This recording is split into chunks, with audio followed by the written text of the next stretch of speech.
This is a Read That Book challenge inspired by Sam from Thoughts on Tomes and Sarah Jane from The Book Life. I was challenged by Kat from For the Love of Books to read Unwind by Neal Shusterman. I decided that I wanted to be able to talk about it. I got really lucky and I nominated it as a book club option for the Libri Labra book club, and it did get selected, so that's what I'm reading this month. Stick around to find out how things went. Hello readers, it is Sunday. Today is finally the day that I'm dyeing my hair hot pink again. Booktube hubby has agreed to dye it for me. I know he's very anxious about it. It's not something he likes to do, but I can't afford a stylist right now, so that's just gonna have to be what happens. So I will keep you updated on how that goes, and maybe you'll see some of the progress, but that's today's plan. Are you ready? No. I don't even know why I agreed to do this. Every time I'm like, no. He just told me that he won't be able to listen to the audiobook because he's so stressed about it. I'm in my head about this. Let's just do it, get it done. Don't stop.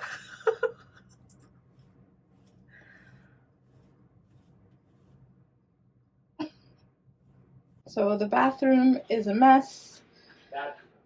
And I've pretty much like dyed my scalp. But AJ, you trying to be in my video? No. I have like pink everywhere. So hopefully when I go and I shower and I try to get it off, there's not remnants, but I'm sure there will be. So if in my next video I'm kind of pink, you know why. If I was really being honest, there was one letter that I remember being a little more intense than the others. Hello, it's Sunday again, a week later. My hair has been dyed. It's also been cut at this point. Today is the BookTube Chicks live show for Don't Read the Comments, so I'm really excited about that. I'm thinking about wearing a blue shirt, maybe doing some blue eyeshadow to rep the book. I really enjoyed it. I still haven't really read much of Unwind, but I'm getting to it. I think I'm finally ready to be there. I do want to complain about the fact that it's no longer on Audible. That's really unfortunate because the rest of the series is. I don't know why Unwind disappeared, but I'm doing it. I'm starting it right now. Okay, so I am now on like page 75 and I felt like I had to stop because this book is about a dystopian society where there was a Second World War, and the Second World War was fought over abortion.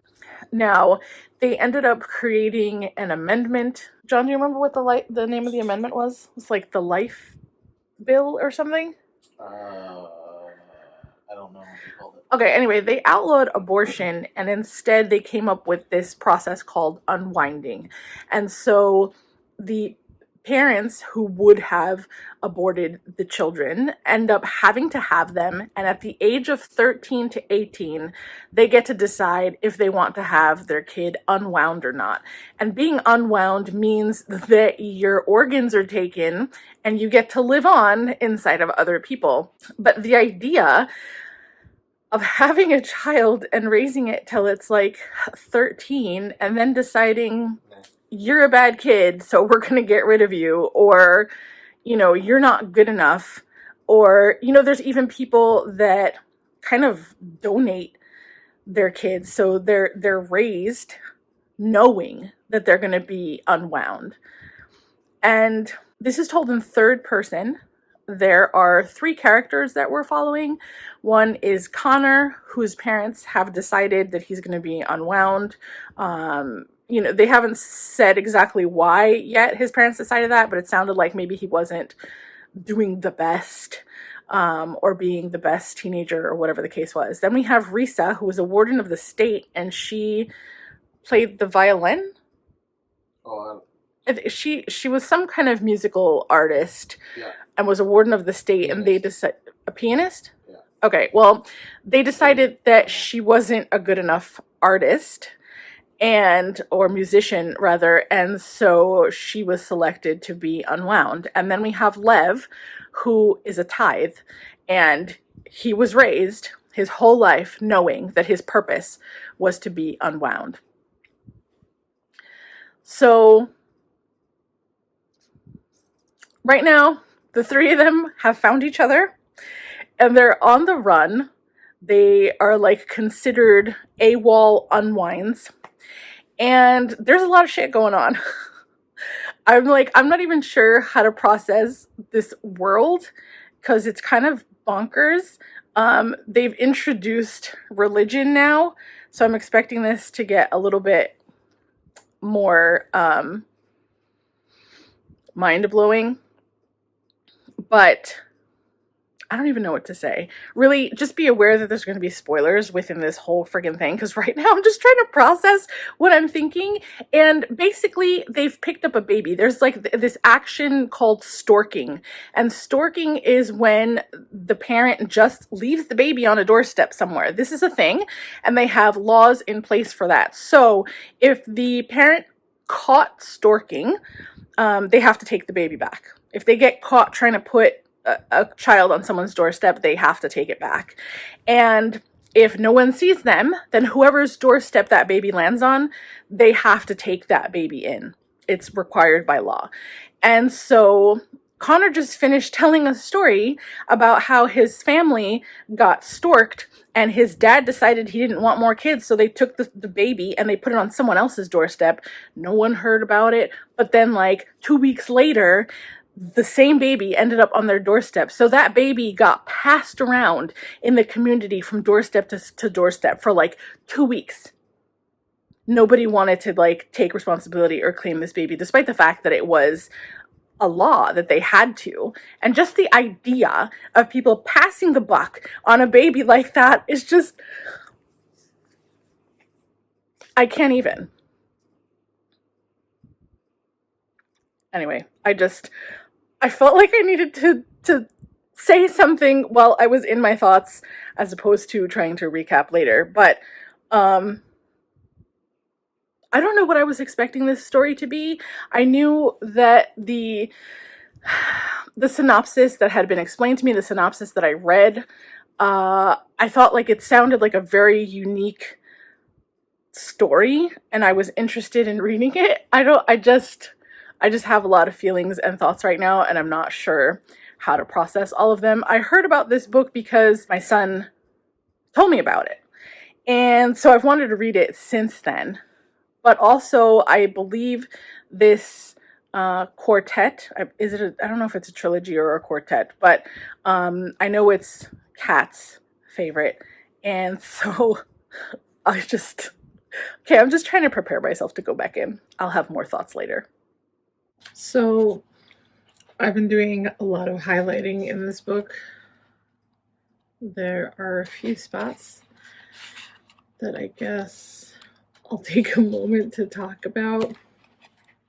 I'm having trouble in regards of like thinking of what to tell you, because I don't want this vlog to be like just a play-by-play of the entire book, but I do want to provide some reactions to some things. I think there was one part here that is kind of sticking with me, because there's like this old lady that ends up helping them, and Connor tries to thank her and be like, it's a great thing what you're doing here. And she kind of didn't want to hear it. She said that she had done some shitty things in the past, and what I highlighted, I'm going to share now. So anyway, she says, one thing you learn when you've lived as long as I have, people aren't all good and people aren't all bad. We move in and out of darkness and light all of our lives. Right now, I'm pleased to be in the light.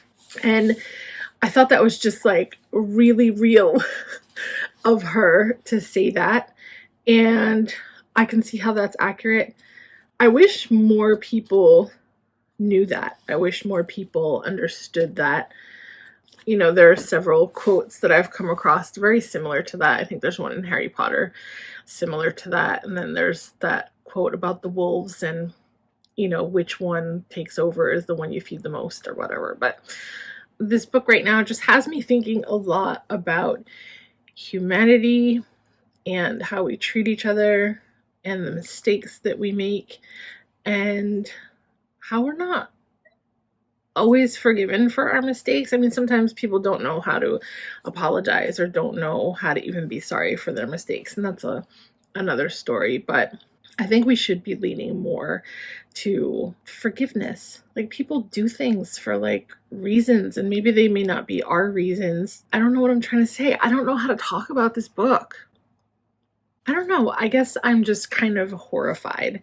And I know that sounds like not a good thing, but it's just got me thinking a lot about a lot of different things. I'm still in shock that this was a YA book, and I would definitely label this as horror. Like, I don't normally read horror, but I feel like some of the parts in the book just are really messed up to think about. And I guess horror from a humanity perspective, like just the fact that these people were written to behave a certain way, to abide by a certain system, to follow these laws, which some seem just very inhumane, and it's scary. The whole thing is scary. I had Snapchatted Kat a little bit while I was reading this, and she was like, you think the first book was bad, the second one is even worse. And I can't imagine this story getting any creepier. Like, I just can't. I've really come to care about the characters in this book. They've all gone through their own personal journeys in very different ways, because they were all not destined, but they were all expected to be unwound for different reasons. And, I think what I'm going to do is I'm going to take a day to process, and I will try wrapping up my thoughts tomorrow. Because right now, I don't think my brain is working, and I'm just, there's so much that happened to these characters and in this world, and it's just a lot. So I think maybe if I take some time and make some notes, I can come back and talk about this a little bit better tomorrow. So see you guys then.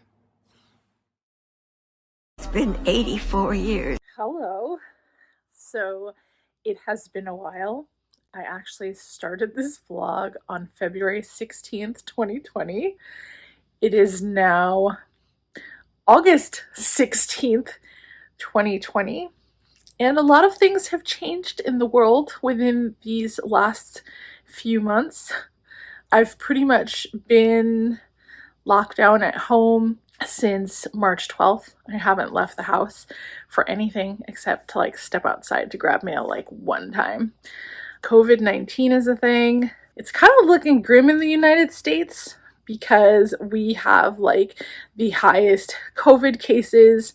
Our leadership is not quite doing what it's supposed to be doing and behaving the way it's supposed to be behaving to help the people. Again, so it's a different time. Now that I've kind of brought this video to the present, let's talk about unwinding. I went ahead and I reread the chapter where the unwinding takes place. I wanted to have it in my mind a little bit fresher so that I could talk about it. It's still just as disturbing as it was when I read it the first time.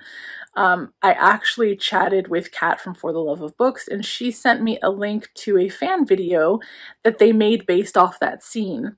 And I think they did a great job of making that scene come to life. It is still absolutely horrifying. It's very uncomfortable.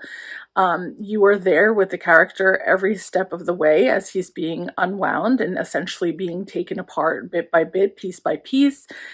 The character is conscious throughout the entire process. And that was something that was written into the law, so that they were aware of what was happening to them. And I mean, really, it just sounds like punishment, but that was how it was written into the law. Interestingly, Kat actually just reread the entire quartet.